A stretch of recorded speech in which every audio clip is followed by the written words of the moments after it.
Demo చూసారు కదా, full project description లో ఇచ్చాను, అలైట్ మోషన్ లోకి ఇంపోర్ట్ చేసుకోండి. ఫుల్ ప్రాజెక్ట్ ఇంపోర్ట్ చేసుకున్నాక ఇలా ఉంటుంది. మీరు ఇప్పుడు ఏం చేస్తారంటే ఇక్కడ కెమెరా సింబల్ ఉంది కదా, దాన్ని క్లిక్ చేసి కెమెరా ఆన్ చేసుకోండి. ఇక్కడ కిందికి స్క్రోల్ డౌన్ చేస్తే ఇక్కడ గ్రూప్ 1 అని ఉంటుంది, దాన్ని క్లిక్ చేసి ఎడిట్ గ్రూప్ లోకి వెళ్ళి ఇక్కడ టెక్స్ట్ అనేది ఉంటుంది. ఫాంట్స్ అనేది నేను కింద డిస్క్రిప్షన్ లో ఇచ్చాను, అది యాడ్ చేసుకోండి. ఇక్కడ ఫస్ట్ ఫాంట్ వచ్చేసి గ్లోబల్ బ్రోడ్ అనేది యాడ్ చేసుకోండి. నెక్స్ట్ వచ్చేసి స్టే వింటర్ ఉంది కదా, దాన్ని క్లిక్ చేసి స్టే వింటర్ ఫాంట్ అనేది యాడ్ చేసుకోండి. సెకండ్ ఫాంట్ అనేది ఇలా యాడ్ చేసుకుని ఇంకా ఇక్కడ కింద ఒక ఫోటో ఉంది కదా, దాన్ని క్లిక్ చేసి ఇక్కడ కలర్ అండ్ ఫిల్ ఆప్షన్ ఉంది కదా, దాన్ని క్లిక్ చేయండి. మళ్ళీ ఇక్కడ స్టార్ ఐకాన్ ఉంది కదా, దాన్ని క్లిక్ చేసి మీకు నచ్చిన ఫోటో ఏదైనా కానీ ఒక ఫోటో అనేది ఇలా యాడ్ చేయండి. ఇలా ఫోటో యాడ్ చేసి ఇంకా ఇక్కడ ఇంకో ఫోటో ఉంది కదా, దాన్ని క్లిక్ చేయండి. మళ్ళీ కలర్ అండ్ ఫిల్ ఆప్షన్ ఉంది కదా, దాన్ని క్లిక్ చేసి ఇంకో ఫోటో బాయ్స్ అనేది ఇలా యాడ్ చేయండి. యాడ్ చేసినాక థర్డ్ ఫోటో అనేది గర్ల్స్ దే యాడ్ చేసి నెక్స్ట్ ఫోర్త్ ఫోటో అనేది బాయ్స్ యాడ్ చేయండి. ఇలా యాడ్ చేసినాక 1 photo boys the 1 photo girls add చేయండి. మొత్తం అన్ని ఇలాగే యాడ్ చేయండి.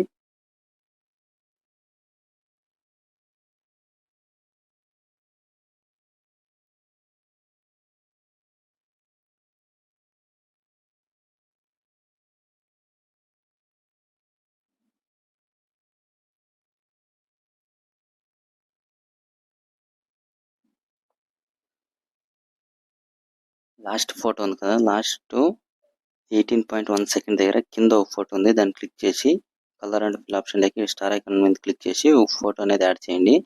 సేమ్ అదే ఫోటోకి బ్యాక్గ్రౌండ్ అనేది రిమూవ్ చేసి పైన ఉంది కదా, దాన్ని క్లిక్ చేసి ఇక్కడ కలర్ అండ్ ఫిల్ ఆప్షన్ లోకి వెళ్ళి స్టార్ ఐకాన్ మీద క్లిక్ చేసి ఇక్కడ రిమూవ్ చేసిన ఫోటో అనేది ఇలా యాడ్ చేయండి.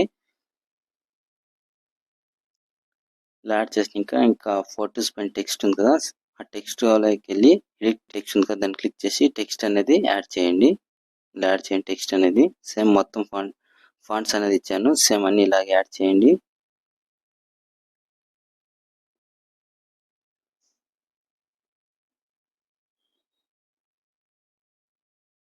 ఇలా ఫాంట్స్ అనేది యాడ్ చేసుకోండి.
ఇలా మొత్తం యాడ్ చేసినాక ఒకసారి చూడండి.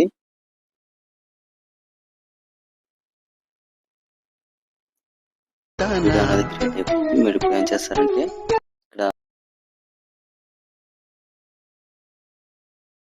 ఇక్కడ ఎక్స్పోర్ట్ సింబల్ ఉంది కదా, దాన్ని క్లిక్ చేసి మీరు ఎక్స్పోర్ట్ చేసుకోండి.